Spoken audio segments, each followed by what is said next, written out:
Ladies and gentlemen, we have got a very special show for you today. We are going to be talking about traditionalist conservatism, a view that, while most of my audience tends to be sympathetic to, most of my audience probably doesn't actually know they're sympathetic to.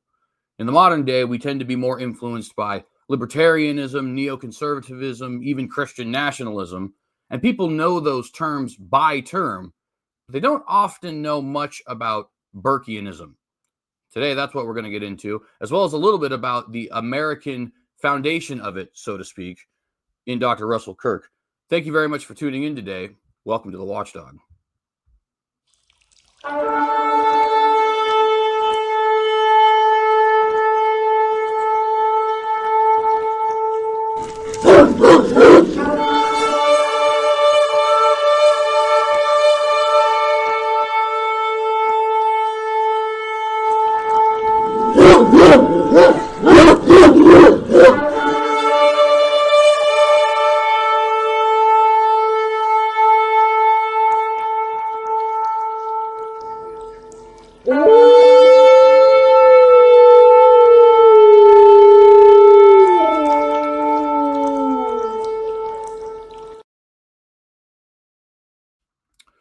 Shalom, friends, and blessings to you all. Welcome to this episode of The Watchdog, exclusively, of course, on the Synagogue News.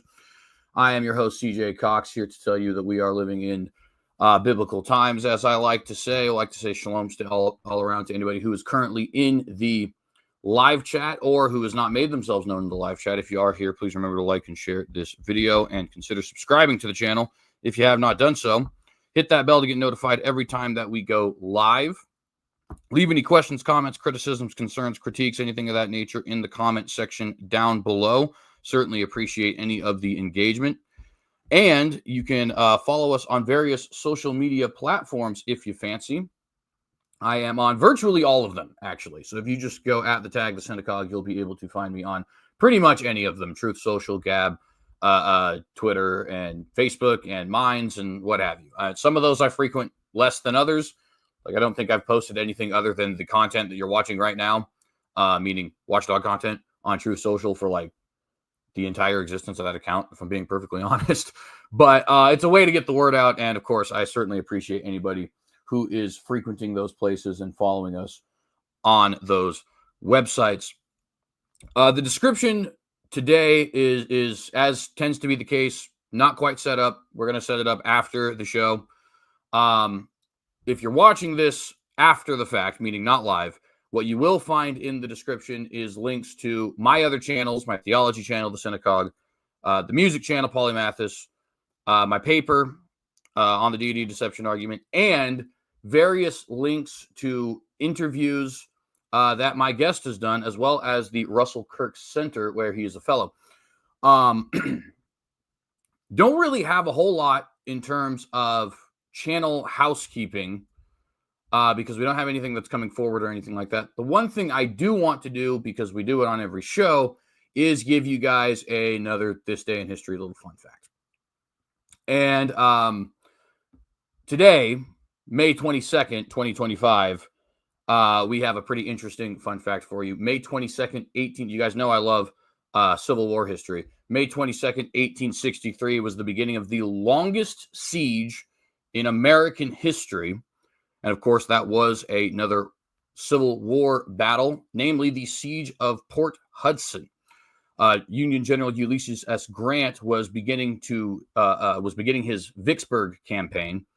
And one of the first areas he had to stop on the Mississippi River was Port Hudson, where he and between 30 and 40,000 men besieged the Confederate city of 7,500 defenders for 48 days before eventually ending in victory.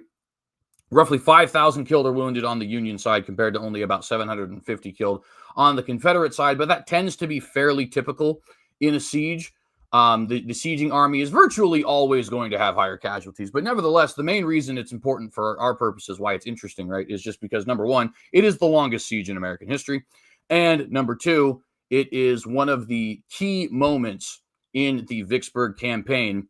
And if you guys don't recall, the Vicksburg campaign ending in the conquest of Vicksburg, Mississippi, eventually resulted in the split of the Confederate nation, or rebel nation, if you choose to call it whatever you choose to call it, I don't care, the Confederacy, into two. Control of the Mississippi River meant that one side was controlled by the Confederacy and the other side was controlled by the Union, or at least effectively that's what it meant.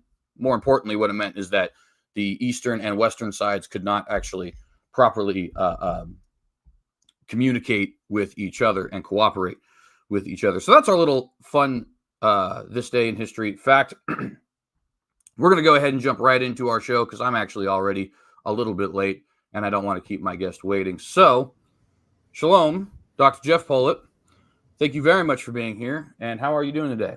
I'm doing pretty well. Another kind of chilly day here in Michigan, but surviving it okay. Yeah, we actually have a relatively chilly day here in Idaho too, which is interesting because usually by late May we don't have those anymore. But yeah, I wish we didn't. So let's go ahead and have a little introduction. Tell us a little about yourself. What sorts of reasons might a CJ like myself want to have you on the show?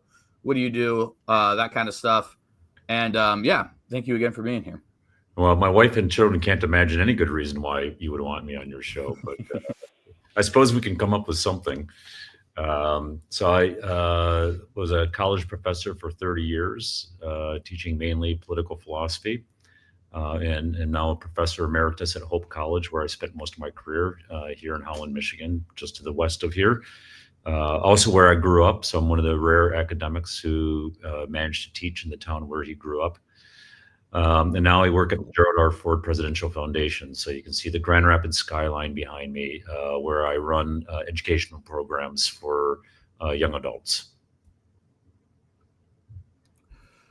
Thank you. And you also are a fellow at the Russell Kirk Center, which is actually how I got a hold of you today. I can't recall 100% who I was. Excuse me. Oh, my goodness. That's not professional. I can't recall 100% who I was talking to, but I know that's how we ended up coming into contact with each other. What is it that you do for the Russell Kirk Center? So the Russell Kirk Center has been around really since 1994 when Dr. Kirk passed away.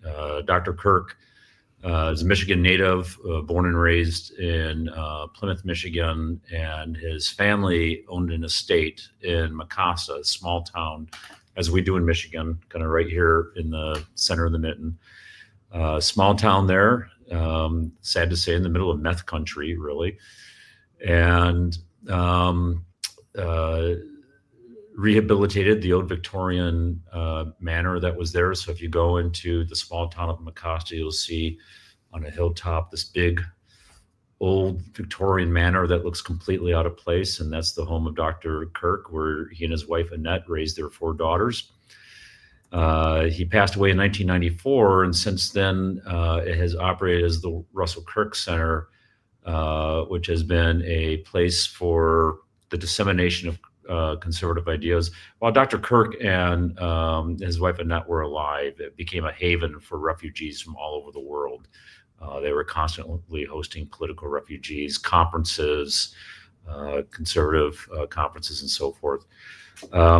And so I became familiar with the Kirk Center, I suppose already when I was in graduate school back in the early 90s.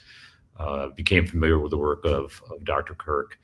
And then probably about 15, 20 years ago, when I moved back to Michigan, became heavily involved with the center, with the work of the Kirk Center. And like I said, it's a lot of educational programming that they do, conferences. I would bring a group of students up there every fall for a weekend conference. So participating mainly as a senior fellow, I participate in and provide feedback for their educational programming. Awesome. Thank you. And we will be getting, for the audience sake, we'll be getting a little bit into some of Russell Kirk's writings and his life story. Really quick, while I'm on the subject of him, I do have to say for my audience, buy this if you haven't and read it, because it is an absolutely fantastic work. Can you guys see that properly? I don't know if I'm actually on the screen there. Yeah, The Conservative Mind by Dr. Russell Kirk, Russell Kirk.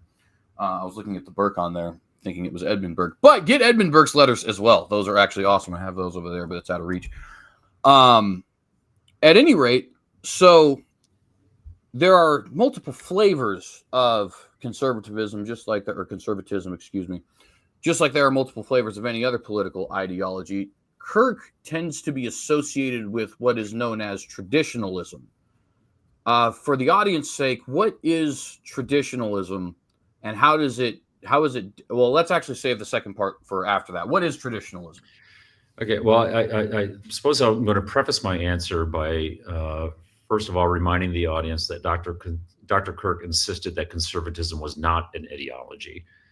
And so there is within what we might call the conservative movement in America, the post-war conservative movement, this opposition to all ideologies and offering up conservatism as a kind of alternative to ideological thinking. What your question indicates is that there is within the conservative mind, the conservative disposition, a respect for tradition. So traditionalism sort of indicates, I think, a kind of static idea that whatever is best, or whatever was is best. Sometimes people of conservative ilk get accused of a sort of nostalgia, being terminally wistful, terminally nostalgic, kind of longing for this golden age of the past. That's certainly not what I mean by it, not what Dr. Kirk would have meant by it, certainly not what Edmund Burke would have meant by it. The term traditions simply means to hand over. Etymologically, that's what it means, right? To hand something over. And I think that's the way that conservatives think about this, that we have inherited something. So I think the best way to think about it is in terms of kind of principle of inheritance, right? That we have inherited something, and we are in obligation to, first of all, preserve that which we have inherited, because that which we have inherited is the result of the struggles of generations and generations of people to produce some human good. And then secondly, to cautiously, prudently, carefully, where possible, improve upon that which we've inherited. So it's like the parable of the talents. You don't just bury them in the ground. You try to figure out how you can make these things better than what you've been given. So that's kind of the fundamental idea, to have great respect for that which you have inherited, kind of as an act of piety, respect for the people who have gone before you and respect for their achievements. Improve upon it where you can, and then pass it along to the next generation. So it's, in Burke's words, this is the great chain that links the generations to each other. And those who will not respect their past will not make provisions for their future either. So you see yourself as part of this great chain that links the ages together, and that you have a place to play in that. And you're connecting past and future to each other. So it's not a static thing. It's not a golden age that you're trying to cling to or anything like that. This sort of understanding your place in the historical drama. Yeah, and I love the way you put that there, because I have often explained myself as a layman to others when they ask what is the appeal of Burkeanism. I ask them, well, what do I have that ties me to my great grandfather, who I never met? One could say blood, but blood is really, if that's all we have, I have a lot of family that maybe I don't agree with on certain stuff. Maybe we don't even speak the same language anymore, depending on where they are. But custom, tradition, common belief, things like that, I think tie us together. And they tie me, more importantly than that, what do I have in common with somebody in Michigan, right? Yeah. Other than just simply borders, which are, in a way, I don't mean to sound too liberal, but imaginary lines on paper. Other than that, what do we have in common? And the answer is, well, we have similar cultures, similar customs. So I appreciate that answer. So before we get into some of the key blocks of traditionalism, and I'm actually, for the sake of simplicity, I'm going to go down the list that is given in Wikipedia, But if you guys want a more explicit definition of all these kinds of things, like I said, do consider that book, The Conservative Mind, and The Reactionary Mind, or Edmund Burke's papers. I mean, there's tons of really good works that you could read on this. Before we get into that, though, I do want to question something that you said there, or that's not the right word because you said it correctly, but you made an interesting point about it not being static, right? Yeah. What is the goal of progress in a Burkean or Kirkian worldview? I think the goal of progress is to make a good society. The phrase Kirk would use would be a kind of tolerable society. I mean, one that that human beings can flourish within. So, I mean, the goal is human flourishing. And then how do you create a society that best encourages that and best allows for that? And I think one of the, I think there are two things that conservatives of a certain stripe are suspicious about. One is schemers and innovators. Mm-hmm. In fact, I was just writing about this on our website this morning. Conservatives don't oppose change. There's no point to opposing change. It's the state of human existence. Things change. I'm older now than I was 10 years ago. My kids are older now. My kids have all moved away from home. This kind of change is inevitable. Right? That's organic.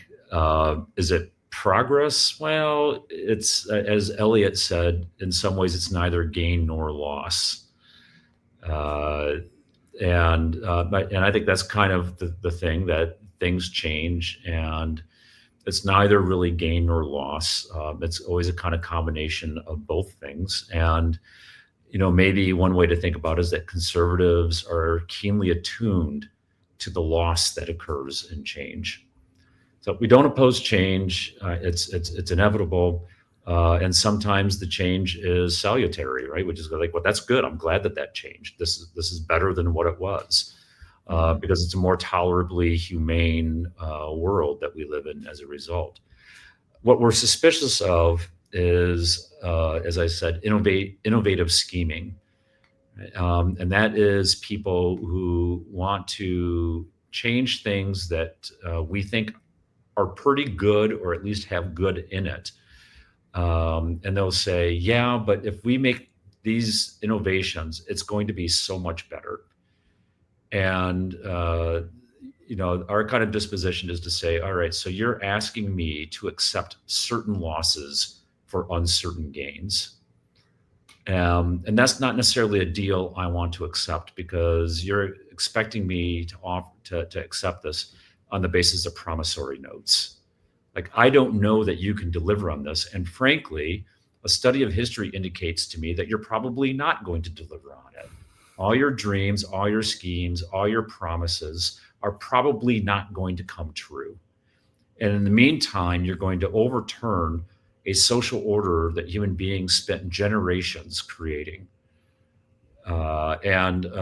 So one thing is suspicion of innovators and schemers and dreamers.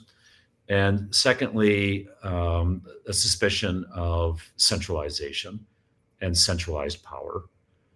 And again, those who seek to centralize power promise you all these great things it's going to do for you. Their promises rarely come through the way that they suggest. And in the meantime, they can unleash tremendous human suffering. So, the conservative disposition is, things are never going to be perfect.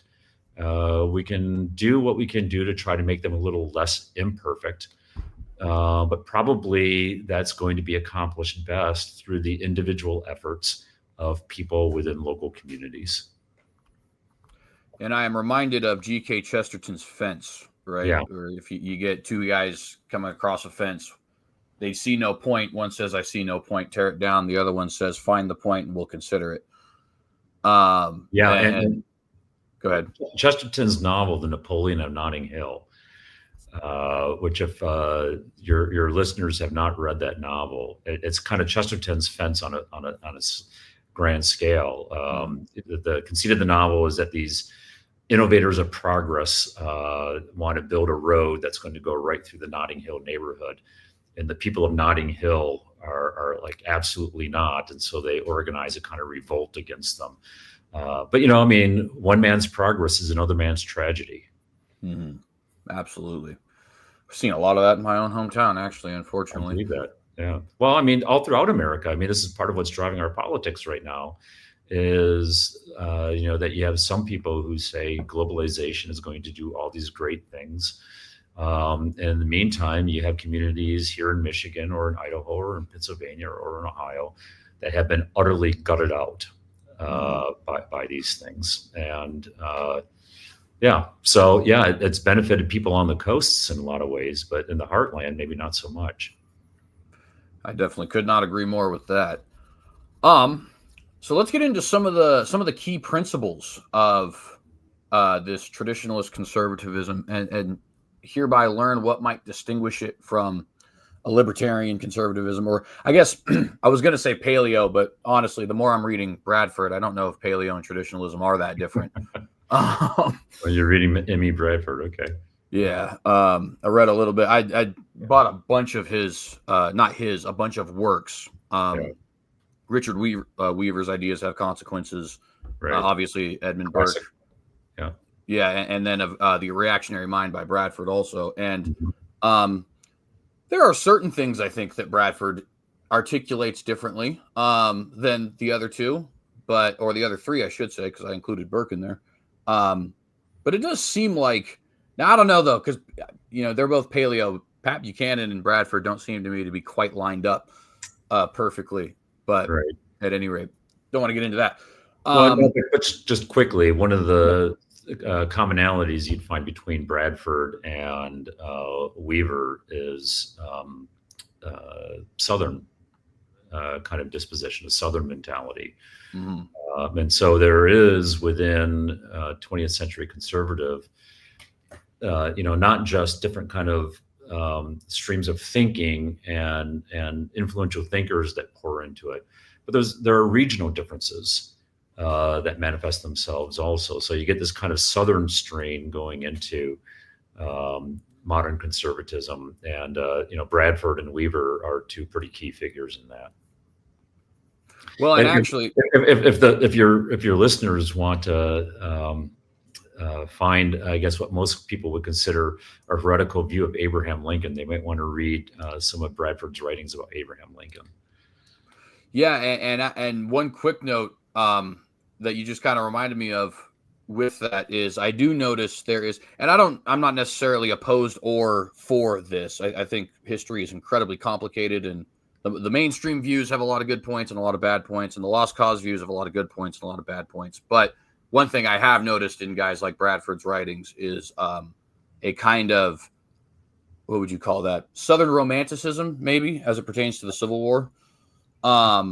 Some of which I think is actually not so bad. I, for example, think Stonewall Jackson was actually a very honorable man, and maybe it's good that we remember that. Some of it also, though, maybe not so great. Like maybe slavery wasn't exactly as good as they like to think it was.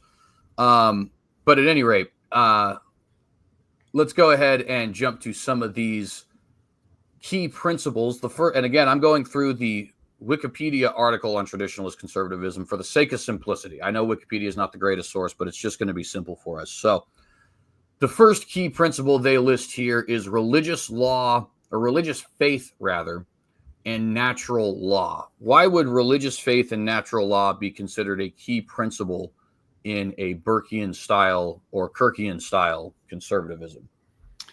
Okay, interesting question. Kirk would refer to that as belief in an enduring moral order.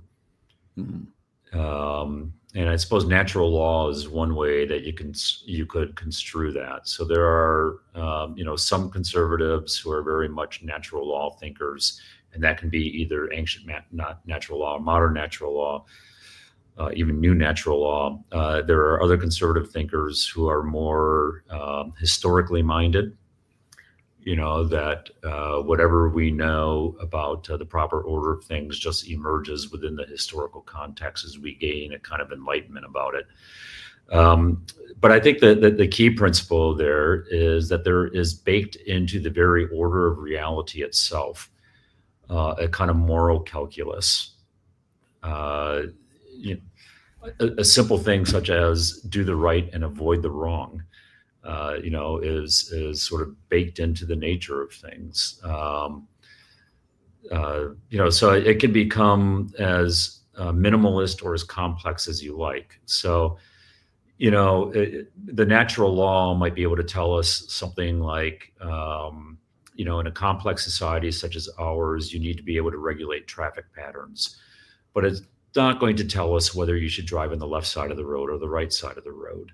Right? There's a kind of reasonableness that infuses things. There is a profound sense of right and wrong that infuses things, that really centers on the idea of human dignity. There is a profound sense of limits, right? Human beings recognizing what they are, and that among the things they are not is God. And they should not assign godlike qualities or tasks to themselves. And that you violate these limits at your own peril. So one of the examples I would use in class, and this would always set students off, because I could say almost anything in class. I could deny the Trinity. I could, call Jefferson the Antichrist. I could say the Constitution is the worst thing ever written, and they'd be, oh, that's an interesting idea. But if I attacked Disney, they would go ballistic on me, and I would say to them, and I would attack Disney routinely. And I said, and the worst Disney movie is The Little Mermaid, because if you read Hans Christian Andersen's fairy tale, it's a tragic story where the Little Mermaid dies, but it's an act of sacrificial love that she engages in. But the clear message of the fairy tale is there are limits, right? Boundaries to your existence. And if you transgress those boundaries, on the other side of it is death. Whereas in the Disney version, on the other side of that is freedom. So the conservative disposition is to say, no, reality has these built-in limits. It has these built-in boundaries. And on the other side of those boundaries is death and destruction. It's not freedom. And the modern, at least in certain modern schools of thought, the kind of idea is, no, on the other side of these boundaries is perfect freedom. And so the conservative kind of embraces this idea of an enduring moral order as a way of reminding human beings of moral limits, but also existential limits that we face. Absolutely. And by the way, I completely agree with you on The Little Mermaid. I can't stand that movie precisely because I've read the book. And it reminds me a little bit of, if you've ever read Mary Shelley's Frankenstein, the moral of that story is completely lost in the modern world because nobody actually bothers to read it. We just have Universal's guy with the pins in his neck, Yeah. And I guess they're a similar moral. They're not quite the exact same, but no, but anyway. It's a common theme. So that there are certain conservative thinkers in the middle part of the 20th century. I'm thinking of someone like Eric Voegelin, but most specifically Voegelin, but Strauss. You'll find this in Strauss also. The idea that the modern project, especially 19th century thinkers, are engaged in a Promethean revolt against the gods and against limits. As you recall, right, the subtitle of Mary Shelley's Frankenstein is The Modern Prometheus. Yes, sir. Yeah, and by the way, while we're sharing books here, I would just like to say for my audience on that note, read C.S. Lewis's Abolition of Man and Mary Shelley's Frankenstein. Read both. The Abolition of Man is one of the most important books of the last century. Yeah, 100% agree. I think I'm a huge Lewis fan. I think I've probably read that book more than I've read the rest of his corpus combined. Yeah, it's a really important book. Yeah, absolutely. So the next key principle listed here is hierarchy, organicism, and authority, which are not quite the same principle, but they're related. Nevertheless, why would hierarchy, organicism, and authority be considered a key principle in a Kirkian style conservatism. I keep saying that word wrong. Yeah, and again, those aren't necessarily the kind of categories that Kirk would use, but he does talk about hierarchies. In fact, I think one of the things that sets people off about Kirk is his defense of hierarchy, but it's related to his idea of authority. And the idea of authority in the conservative mind is always related to certain kinds of natural roles that we play, and B, the functions that we perform in those roles. So, is the family an egalitarian institution? Well, no, not in the conservative way of thinking about things. It's a hierarchically arranged institution designed for the good of everyone in it, whereby that good is accomplished by certain people properly exercising their authority. So if I have 3 kids, if I as a father abuse my authority, I don't cease to be a father. Right. I'm a bad one, but I don't cease to be a father. And so it's the organicism part about that is that these are natural relations that we possess as human beings. In the political world, right, the political life is not simply an artifice. There are roles that people have to play, and in those roles, they are supposed to perform certain functions, and their authority is related to the performance of those functions. Where you really get into trouble is when certain social institutions or certain authorities begin to usurp the authority of other social institutions. And they do this by taking over the functions of those social institutions. So the most dramatic example of this would be what are the purposes of the family? Right. Procreation of new life, economic management of the household, education of the children. Right, those are 3 really important functions of the family. Right, so the functions of the parents are obviously produce new life, manage the household in a responsible way, and to educate your offspring. Mm-hmm. What happens when the state takes over 1, 2, or 3 of those functions? Right, it necessarily diminishes the authority of parents in the process. So, right, when you start taking over the functions of people in a specific place, you also start attenuating, diminishing their authority. So one of the concerns that conservatives have is that what we have seen, and this is really going back to Tocqueville, what we have seen in American democracy over the last 150 years or so is the state gradually taking over other social functions. And as it takes over the functions of those other social institutions, it usurps their authority. So it accrues more authority to itself. And it does that by absorbing the authority out of these other social institutions. And so part of the conservative idea is, there are some institutions that are naturally designed to do this. They're best designed to do this. And their authority needs to be protected against the kind of absorptive, commanding authority of the state. And for some of the members of my audience here who are really familiar with the Christian nationalist controversy, I would point you guys to Abraham Kuyper's ideas of sphere sovereignty. I think it's a very similar idea there, right? Of the idea that, so in sphere sovereignty, if anybody here is not aware, the church and the state and the family are all, in some sense, divinely ordained authorities, but they are authorities over their own spheres, and they can't, necessarily usurp the authorities of the other, which is where he gets his idea of a legitimate separation of church and state versus an illegitimate separation of church and state.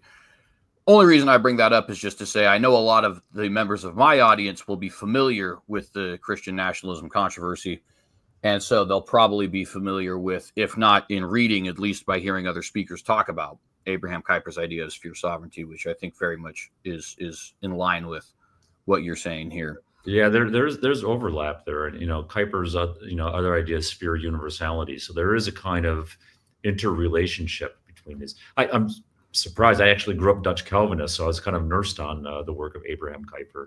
Oh, nice. Uh, but yeah, there's a serious overlap there, right, where the integrity of these different modes of human action and of human interaction, right, that integrity needs to be maintained. But the problem is other social institutions are constantly trying to expand themselves and then intrude upon the legitimate authority of that particular sphere of human activity. Now, before we leave this particular topic, I do want to ask one question regarding the nature of authority in a Burkean conservative circle. And what I mean by that is if you look at, like, for example, classical liberals or modern day libertarians, their idea of authority would be or legitimate authority, let's put it that way. Their idea of legitimate authority would probably be much different than a traditionalist conservative's idea of a legitimate authority. So and especially given Russell Kirk's view, what is the legitimate role specifically of a state authority? Well, again, it depends on the level. I mean, I think a lot of post-war conservatism is informed in some ways by principles of subsidiarity, right? And that is that the authority closest to the problem or closest to the issue in question ought to be to the one who deals with it, right? Mm-hmm. And that's the course of first resort. There is legitimate political authority, and I think most conservatives would say that legitimacy is given in the nature of things. So you can either refer to Romans 13 or not Romans 13, right? I mean, depending on how you see it, but it's given in the nature of things. This is Aristotle, right? I mean, man's right. A political animal by nature, and outside the polis is either a god or a beast. So it's given in the nature of things. It's not simply an artifice that humans create. Traditional conservatives tend to be skeptical of the social contract idea. Although they, I think for the most part, believe that a government does receive legitimacy from the consent of the governed. Mm. And however that consent is expressed, however it's conceptualized, there has to be some sort of connection between the consent of the governed and the people who are actually doing the governing. And that consent can be expressed in different ways, but one way that it gets expressed is through elections, or through first and foremost through constitutions, and then secondarily through elections. And I think for myself at least, I can't speak for everyone, but for myself at least, the primary purpose of elections is to staff political offices. It's not the most important thing we do. It's certainly one of the least consequential political acts that we engage in, but they are relatively sensible ways of staffing offices. There are other ways you could do it. You could draw lots. My favorite way of staffing a political office is in the movie Black Panther, where they decide who the chief magistrate is going to be by having two rivals wrestle each other on the edge of a waterfall. Which might be an interesting way of doing presidential debates. So it is. And the other thing that's important about traditional conservatism in this regard is the kind of governing strategy or political strategy is really dictated in some ways by time and circumstance, and what might work really well in one time, one place, one circumstance might not translate, right? These kinds of practices and habits are organic. They emerge over time, and they are suited to the habits and the dispositions of a people, and they're not fungible. And so this is why traditional conservatives really don't like neoconservatives very much, because neoconservatives tend to believe that a particular set of historically informed practices are somehow universal and are completely fungible. And so, for example, back in 2003, in the ratchet up to the Iraq War, It was the traditional conservatives who were the biggest critics of the Bush administration for precisely this reason. It was kind of Burkean informed, way of thinking about things. Yeah, and it is interesting. And when I say this, I want to be clear. I don't mean to defend or endorse anybody. However, I have often pointed out to people that from a historical perspective, Vladimir Putin is probably the freest leader Russia's ever had in their entire history. Because before him was a mob boss, before them was the Soviet Union, and before them was a system of monarchs. And my only point in bringing that up is to say, it's possible it could get better, but you don't necessarily know. It could turn into an ISIS situation, not directly ISIS, but where it's just complete chaos. And maybe this is the best that they got. Saudi Arabia is another example I tend to use there. Where it's like, yeah. And I think you have to understand the culture, right? There's always got to be this relationship between the culture of the place and the politics of the place. And I think one of the things that Americans really don't understand about modern Russia is this kind of underlying ethno-nationalism and sense of Russian destiny. And we might sit there and say, well, we can't believe ethno-nationalism is still a thing in the 21st century. And that's a very American way of thinking about things. It's not a Russian way of thinking about things. And if there are Russians who are being politically persecuted along Russian borders, that are, as you kind of said earlier, sort of artificially drawn, and now they belong in a separate state. I think from the point of view of many Russian people, Putin would be a bad leader or negligent leader not to try to do something about that. Right. And again, right.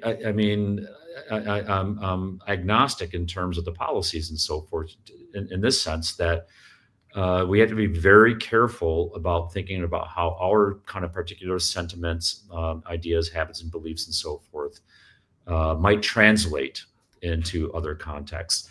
One of the criticisms that certain other conservatives, by the way, make about traditional conservatives is that there's a kind of implicit relativism in the way that we think about things. That Burke is actually this is kind of Leo Strauss's argument, right? That Burke is actually a kind of closet historicist, not so closeted historicist and relativist. I don't think that's a particularly fair objection, but I understand it. Yeah, and I would be on board with you there. I think I can certainly see where people are coming from, especially considering the fact that, even just the name traditionalism, right? Tradition tends to vary from place to place as it would have to, right? Yeah. But I think I would largely disagree with that criticism as well, which is not to say anything about Leo Strauss. I think he's a brilliant man, or I guess was, but anyway, so we've kind of already touched on this next subject, but we'll touch on it again since it's the next one listed. Tradition and custom is the next one we have listed here. Tradition and custom. And I would personally argue that I think tradition and custom may be the thing that sets traditionalists apart from other famous brands of conservatism, at least in America, the most.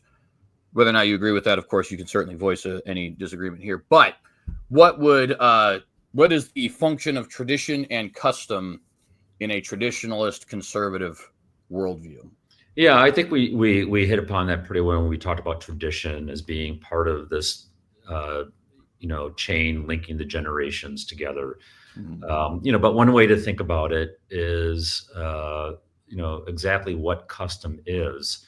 And I think for the traditionalist conservative, custom is the residue and the record of trial and error, of human striving, human achievement. And we try certain things, they don't work. We try certain things, they work pretty well. The things that work pretty well, we try to keep and maintain. The things that don't work well, we try to jettison them.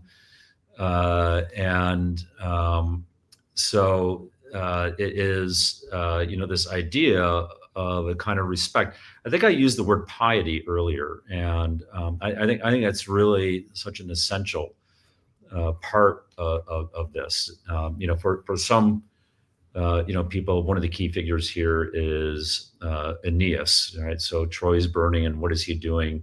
He's carrying his son. He's holding his son's hand. In one hand, he's got the household gods. In another hand, and he's got his father on his back, and he's carrying them out of the city. He's leading them out of the city. And I think that's a powerful image for this idea that custom and tradition are related to this virtue of piety, which is a preeminent conservative virtue. It is the sense of duty, the sense of obligation, the sense of heritage and the importance of heritage, the sense of subordinating one's own desires and needs to those of generations before and generations after, devotion to one's father, devotion to one's child, and devotion to one's God. And that all of these things are somehow connected to this idea of tradition and custom.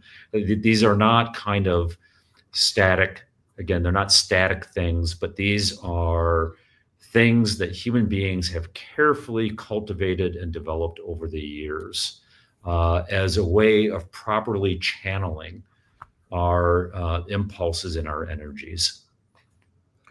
And so a couple quick things I'd like to note on that. First off, to the earlier point about Disney, one of the things I hate most about Disney is the dad is obviously right, but the child goes off anyways, and somehow the child ends up being correct. Also found in The Little Mermaid, by the way. Yeah, absolutely it is. Yeah. Irks me so much. And Moana and the Croods is obviously DreamWorks, but it's the same thing. So I just wanted to note that for humor's sake. But also, the point that you're making there, I think, Bradford actually states it as there's a lot of wisdom in what a lot of Southern grandmas say. We don't do that. And I think that's very much true. But in addition, I'd make to it from my own personal observation is just the sense of attachment that also can come with tradition, right? So as a brief anecdote, in my town, Halloween trick-or-treating is sort of diminishing, right? And this is going to sound maybe a little bit ridiculous to some, but I think it overall is a pretty solid point. A lot of people don't want to take their children out for fear. A lot of people don't know what the purpose of Halloween is in the first place. It's more of an event than a holiday in a lot of people's minds because they don't know church history, and therefore they don't know the history of All Hallows Day. And so how would you know the history of All Hallows Eve? You don't know the history of All Hallows Day. And sure, it was this fun thing we did as kids, but, now I live in an apartment, and I'm using a hypothetical right? I live in an apartment and I don't have a lot of money, and the news tells me all this stuff about, drugged candy and blah, blah, blah, blah. And so people stop trick-or-treating in a lot of areas here. Some of the more wealthy neighborhoods around, they still do, but in a lot of the areas here, they don't. And there's a real sense of community, I think, that's being lost as a result of something as small as kids not trick-or-treating anymore. It's a tradition that we had that didn't necessarily do anything hugely positive in an immediate sense. Well, no, not in an immediate sense, but in maybe a grander scale kind of sense. The fact that we all came together on October 31st every single year and dressed up in silly little costumes and gave kids candy and stuff like that created a sense of community that I think is kind of dying now. And I think a lot of times when you go online, you'll see these TikTok videos of how sad people are that they bought all this candy and no kids show up anymore. And I don't think they even necessarily know why they're sad other than mere nostalgia. But I think it really comes down to this idea of like, well, that tradition did serve a purpose. The purpose being a sense of community. And a lot of them do, I think, candlelight vigils at Christmas time, and so on and so forth. So, yeah, and there are a couple of things going on there. One is one of the things custom helps do is properly direct our actions and desires to their proper ends and purposes. And again, the goal here is a kind of human flourishing. So they can be small scale sorts of things. Every Christmas Day for as long as I can remember, we've gotten together, us and our kids, and we sit around the table and we bring out fondue pots, and we kind of do fondue all day. If I tried to not do that, if I had a Christmas where I didn't do that, my kids would be in open revolt. And, so why? I think part of it is that custom is a way of connecting us to the rhythms of the world. This is what the liturgical calendar does. It's a rhythmic kind of thing that connects us to the rhythms of the world. And it helps, I think, order the soul in that way. I mean, that's always kind of the thing, right? Ordering of the soul. It orders the soul according to the kind of cosmic order of things. And it connects very deeply and profoundly to memory. And that connects to the idea of community that you were talking about also, is that communities are in no small part about shared and reshared memories. And, so it is, if I were to stop that, it would be a disruption of cosmic harmony. It sounds weird, right? Or cosmic rhythms, because we experience ourselves as creatures within time, and we're all trying to manage the problem of time in some sort of way. And this is a way that we manage it. And these customs are connected to the ways that human beings try to solve or try to live with the problem of time, which is the fundamental human problem. I think my kids, just on that small scale, they would find that so profoundly disruptive. 2 years ago was the first time we did it without my mom there. And it was just kind of, she passed away in November, and it was, right, you felt that real keen sense of loss, right? That there was something that somehow the world had gotten knocked off its axis a little bit. Yeah, absolutely. And you could even ask the question too, right? What is culture if not shared tradition? Yeah. It's certainly not shared language, because I don't have the same culture as Brits do. It's certainly not shared borders, because I barely have the same culture as people do in Florida. Yeah. I think it has a lot to do with or religion, right? I don't have a similar culture to guys in Uganda, maybe similar belief system, but not a similar culture. Not just a similar belief system. You share a calendar. Well, that's true too, right? That is true. And share holidays. Yeah, that's not insignificant. Yeah. So some of these next ones I kind of want to combine, because I think they're a little bit of the same thing. And in fact, they may even be hinting at some stuff that we've already talked about. So they list here divine law, and at a separate place, morality. Mm-hmm. And those to me kind of sound like they're a little bit of the same idea. And they even hint to the natural law thing we already talked about earlier. I think we already talked about that. Yeah. Yeah. So we'll probably not only combine those, but actually we might even just dismiss them, because we've already talked about I think them. we've already talked about it. Yeah. Family structure was addressed. Yeah. And then social order was mostly addressed. If there's anything you'd like to add on social order, we can. But I think for the most part, we did kind of hit at social order as well. Yeah, and again, I just want to connect this to what you were just saying a minute ago. The nature of our attachments, and if you read like the Chicago philosopher Martha Nussbaum, if you think about life as a series of concentric circles from immediacy, and those with whom we have an immediate relationship to those with whom we have a mediated relationship. Nussbaum's argument, this is the cosmopolitan argument, is that the moral weight gets greater the farther outside the circle you go. The conservative argument is very much that the moral weight is greater the closer in the circle that you are. And so our attachments are discriminatory, they're particular, they're discrete, they're localized, and if I may real quickly, one of the next elements here that is brought up is localism. Yeah. So what sort of while on adding on to this thought you're having, what sort of importance does localism have? It's hugely important, because again, simply from a democratic point of view, that's where we have the most influence over the decisions that affect our lives, right? I mean, politics is local. I mean, we have a powerful national government, obviously, but most of the stuff. When I ask people, when I'm speaking publicly, I say, "What's the most important political issue in your life?" And they'll say, well, global warming or something like that. And they'll say, what is it for you? And I'll say, how to slow down the traffic on my street.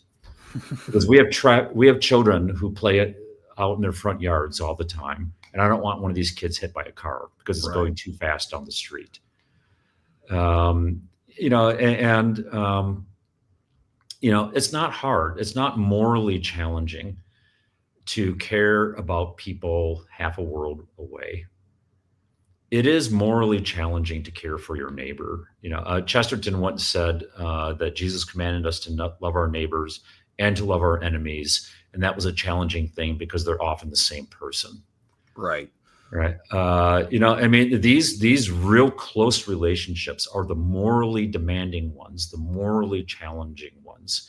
And what happens too often is that people can shirk their actual responsibilities in this world by believing that they are moral actors on some sort of abstract scale. So as long as I vote for the right person for president, and as long as I write a check, you know, to this cause, and as long as I put, you know, signs on my door expressing my concern about something going on half a world away, that makes me a moral person.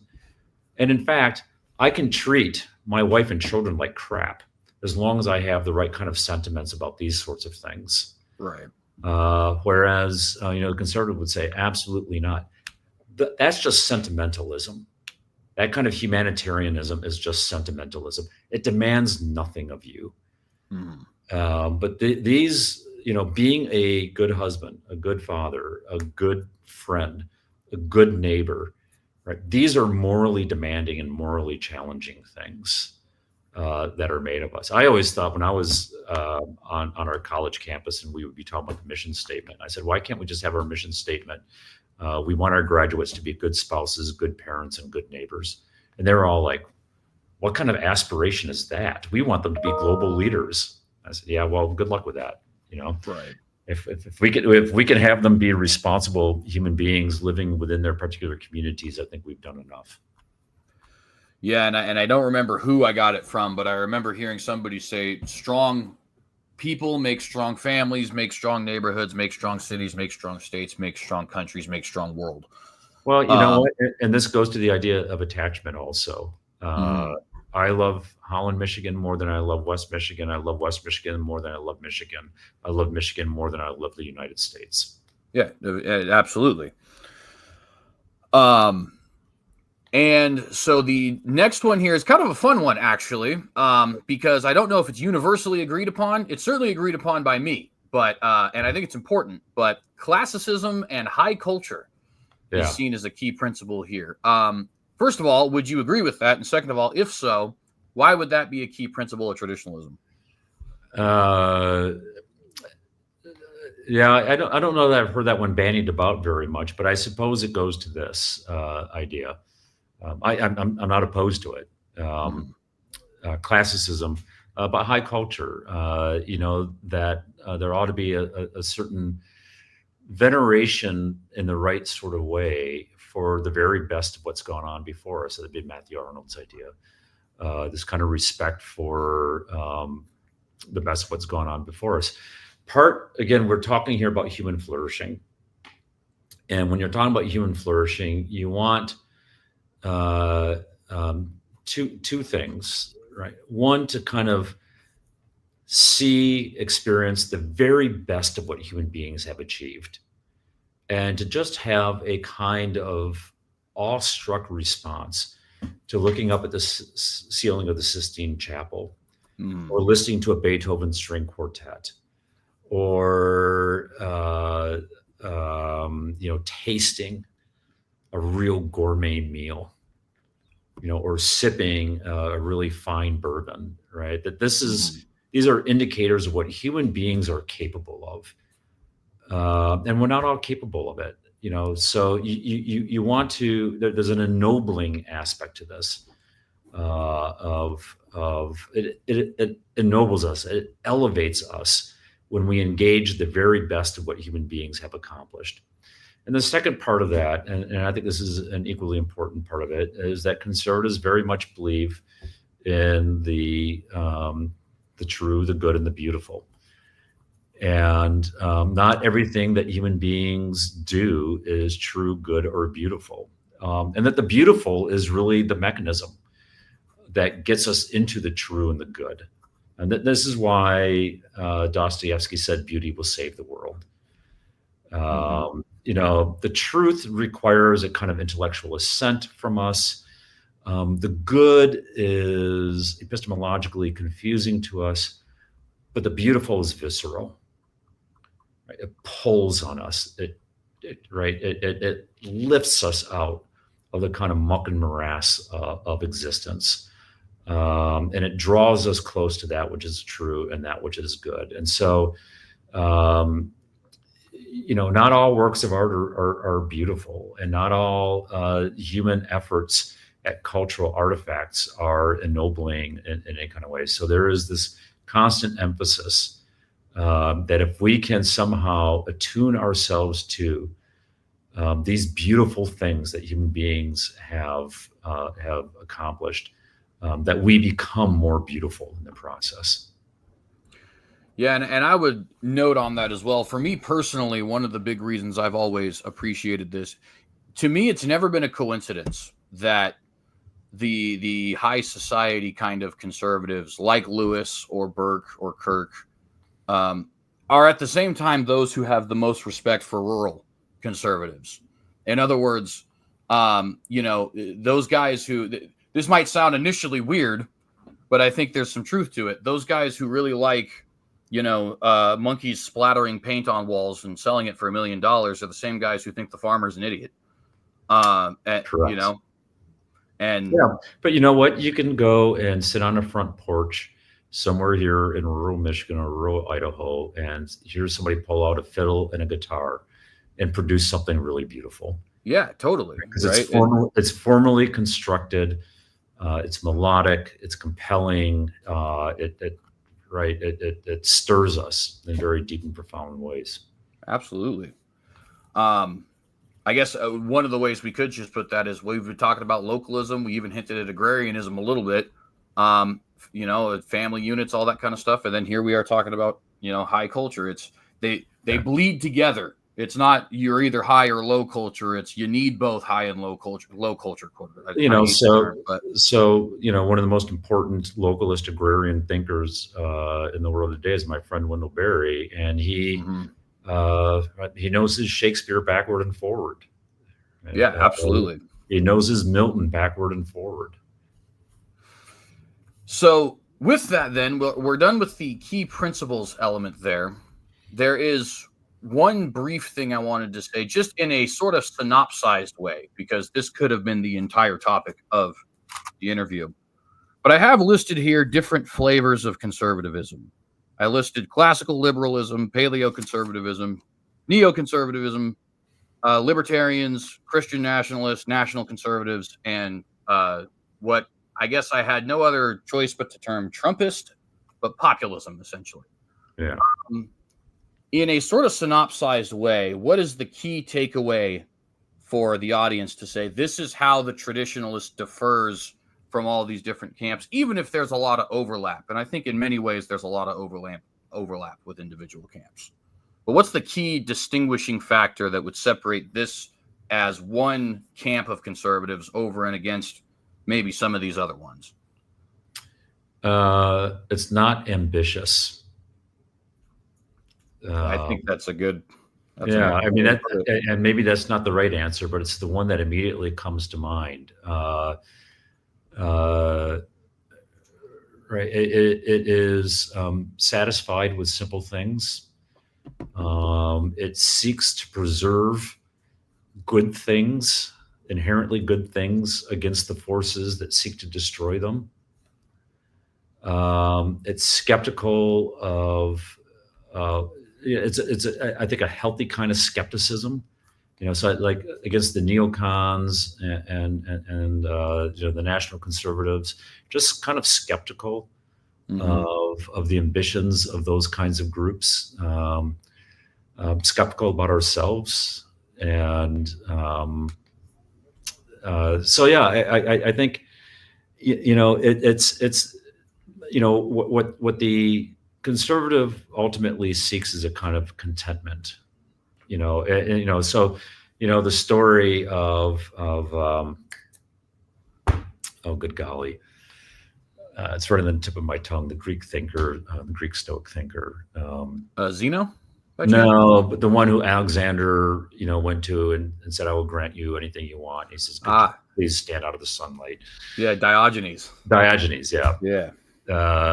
So I mean, it's it's content with that, and it recognizes that contentment arises from well-formed and well-sustained relationships that we create.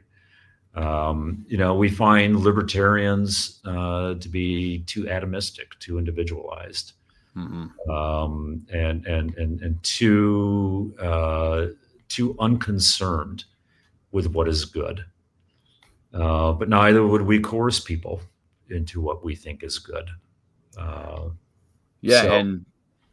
It's funny, actually, on that note, something that just came to mind for me is I think a lot of the really cool element of traditionalism is that we take a lot of not that it went this direction, because Burke came first, and Kirk, for that matter, also really came before a lot of these guys. But a lot of the really positive elements of all these camps you can just find in a traditionalist circle, right? Like classical liberals have a really heavy emphasis on and libertarians as well, on the freedoms of man. Well, so would the traditionalist, right? Yeah. Just not too much of an emphasis. The Christian nationalist maybe has a heavy emphasis on the role of God and specifically Christ in society, and so would the traditionalist by and large. Paleo's, like I said, I think paleo's and traditional, I think it's just the same term, different Pretty era, much, yeah. kind of. Yeah. And even, with what we today would probably call something like Trumpism, or national conservatives, they would both have this how would I want to put this? Heavy emphasis on patriotism, on doing things in America first kind of way. And I think the traditionalists would largely agree with that as well, although also with localism and things of that nature. So it's like you have a lot of what Burke called the little platoons, right? Yeah. I mean, Burke talked a lot about a kind of properly wrought patriotism, and you demonstrate your devotion, your piety in small things, and then you kind of move your way upward. Exactly. And so with a lot of these, maybe not so much neocons, but with a lot of these, I almost see the positive elements being things they adopted from the traditionalist anyhow. Yeah. And I thought your answer as far as not being too ambitious was actually rather brilliant in its simplicity, because that's true. I mean, ambition, not that I want to accuse all these guys of being fascists, because they're not. I'm just making a point. Ambition is how you got Benito Mussolini's of the world. Yeah. And I think one of our suspicions about national conservatives is, power corrupts, and this kind of grasping after power. If you think that you can make this country work just by changing the people who are driving the car, I think you're sadly mistaken, and it doesn't profit you anything if you gain the world but lose your soul in the process. Absolutely. Last thing. No, go ahead. No, go ahead. Well, I was gonna just kind of divert the topic a little bit to say last thing is I wanted to get a little bit of knowledge about Russell Kirk to kind of end the show here. You're obviously a fellow there at the Russell Kirk Center, and I've been pointing over here to his book, which again, guys in the audience, I must stress. I mean, this is a beast of a book. It's very long, and it's very heady as well. This is not. He's a very intelligent guy, and he knows his stuff. However, if you're really interested in political philosophy, I think Russell Kirk might be the single best source you could read, which is to say nothing about Burke and Bradford and Weaver and any of these guys. I've loved the reading I've gotten from them. Even some guys that I read a long time ago, like the French fella who's often Tocqueville. Well, I have read Tocqueville, but not de Juvenal. Yes, thank you. Yeah. A lot of these guys are very brilliant in their own capacity as well. Yeah. And de Maistre is another French fella. Actually, yeah. He's a little bit radical, but he does have a lot of good things to say. He's a counter-revolutionary, yeah. Right, and of course that period of time was just radical by its nature. At least in France. lot of good things you could read here. I'd even recommend Yavoni, who, we're talking about national conservatives. If you want to understand a little bit about how they think, read some Yavoni. But I think the single most important political philosopher you could read is Kirk. Now, that's just my opinion. But with that being said, tell us a little bit about Russell Kirk and who he was, what he did. Don't have to go full-blown biography, of course, because we're getting towards the end here. But just a little synopsis for us. Quickly, born and raised here in Michigan, studied in Scotland for his doctorate. The Conservative Mind is a redoing of his doctoral dissertation, which was entitled The Conservative Route. John Stuart Mill's idea that, claimed that the Conservative Party was the stupid party. Kirk saying, well, the problem with the conservatives is they tend to be on the losing side of things. The Conservative Mind, I think, is a really interesting book for a number of reasons. But it really begins with John Adams and it ends with T.S. Eliot. And Burke himself was a statesman, an Irish statesman. And I think that the structure of the book, you can see a kind of Kirkian sentiment at work there. And that is, you begin with statesmanship, you end with art, you end with poetry. And good statesmanship is what makes good art possible. But good art is the goal. Right. Statesmanship is a means to an end. The end is found in art. I think Kirk's best book is his Eliot book, Eliot and His Age. That's really a terrific book. Because he does have that deep aesthetic sense about him. He was a bit of a dandy. He would wear a cape and walk around with a cane. As I said, moved up to Mecosta, took over the family property there. He and his wife, Annette, he taught briefly at Michigan State University, which he called Behemoth U. He didn't want to spend his career in a university, so he was a man of letters. He and Annette created a home that was a haven for single mothers, for pregnant women, for political refugees. Incredibly hospitable, generous people.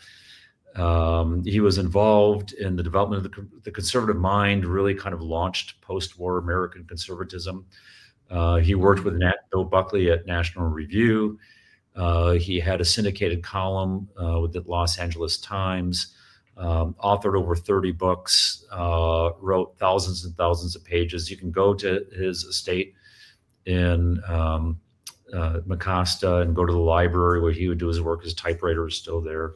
You can punch the keys on the typewriter, and was a hail fellow well met. He was also in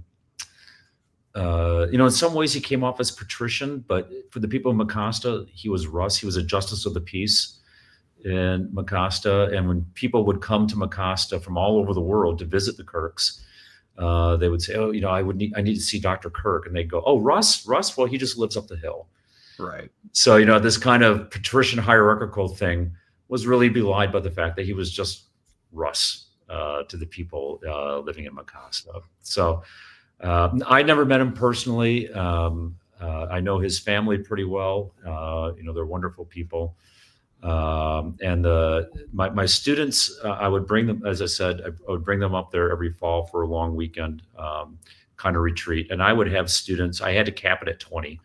And I would have students from all across the political spectrum, left and right, who were like, please make sure you do this again this year. This is my favorite weekend of the year.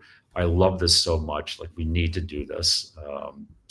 And I think that's testimony. He was friends with Eugene McCarthy. He was friends with Malcolm X. He was friends with, Gore Vidal. All these people on the left. He had friendships with these people, and that was a kind of testimony to the generosity of spirit. Yeah, I one of my favorite, and it's the only video that I can find, at least on YouTube, with him actually speaking, is him speaking at I don't remember exactly what it was, but he's the opening speaker, and William F. Buckley's the primary speaker. Yeah, it was either Acton or the Heritage Foundation. I think it was the Heritage Foundation. Yeah. And it's one of my personal favorite little anecdotes because it kind of reveals a little bit of the personality and wit. He talks about how me and Buckley both have run for political office. Of course, he ran for New York mayor, and I ran for this little justice of the peace role. But the major difference is I won. Yeah. And it's funny because, of course, if anybody's familiar with Buckley's run for mayor of New York, I think it was 65. He actually got creamed. Yeah. For a third party, I guess he did pretty well. But yeah, and it's just just reveals a little bit of the wit and the personality and stuff. And of course, he passed away before I was even born. But I have been very much influenced in my thought by Kirk. Well, if I may, we're kind of talking about the principles. So your readers might be interested in this book, Prospects for Conservatives, by Russell Kirk, which has a lot of his writings, and it's all essays. I mean, he was primarily an essayist. It's what he did best. But he writes this, which I take to be the fundamental conservative principle. And he writes this in an essay called The Gorgon's Head. I just want to quick quote it. Absolutely. At the back of every discussion of the good society lies this question: what is the object of human life? The enlightened conservative does not believe that the end or aim of life is competition or success or enjoyment or longevity or power or possessions. He believes instead that the object of life is love. He knows that the just and ordered society is that in which love governs us, so far as love can ever reign in this world of sorrows. And he knows that the anarchical or the tyrannical society is that in which love lies corrupt. He has learned that love is the source of all being and that hell itself is ordained by love. He understands that death, when we have finished the part that was assigned to us, is the reward of love. And he apprehends the truth that the greatest happiness ever granted to a man is the privilege of being happy in the hour of his death. And that is an absolutely beautiful way for us to conclude what has been an absolutely fantastic interview. I want to go ahead and give you some space for any final words you might want to have. Although, if you want to leave it there, I can't improve on that. Yeah, that's a fair point. Yeah. Dr. Polet, this has been a wonderful conversation, and I greatly appreciate you being here with us today. Likewise. Thank you very much. For those of you who were here watching this, please do remember to like and share this video and consider subscribing if you have not done so. Hit the bell to get notified anytime we go live. And if you're watching this live, there is no description. But if you're watching this back after I've posted it, there will be a description. You, of course, have all of my links there, but you'll also have some links to some of the interviews I watched with Dr. Polet, specifically with the ICC, and some of the stuff that goes on there at the Russell Kirk Center, which I think, and actually you're a fellow at the Gerald Ford Foundation as well. I work at the Gerald Ford Foundation. Yeah. Yep. So maybe I should provide some links there as well. I wasn't initially thinking of that because I hadn't actually looked into a lot of that, but then I heard you bring it up earlier when you introduced yourself. So maybe we'll look into that as a little bit as well. Maybe I'll look into that a little bit as well. Yeah. I don't know much about the Gerald Ford Foundation. We have a website where we publish original essays, fordforum.org. And, I think there are a lot of pretty interesting essays up on there. People might want to take a look at that. Yeah, absolutely. We will get that here. Let me write that down because we will get that in the description when we are done here. Thank you very much, sir. And if the Lord wills, I guess maybe we'll meet someday again. And if not, then I guess not. Okay. All right. Thanks for your time. Absolutely. Okay. All right, friends. We're going to go ahead and get out of here. God bless you all.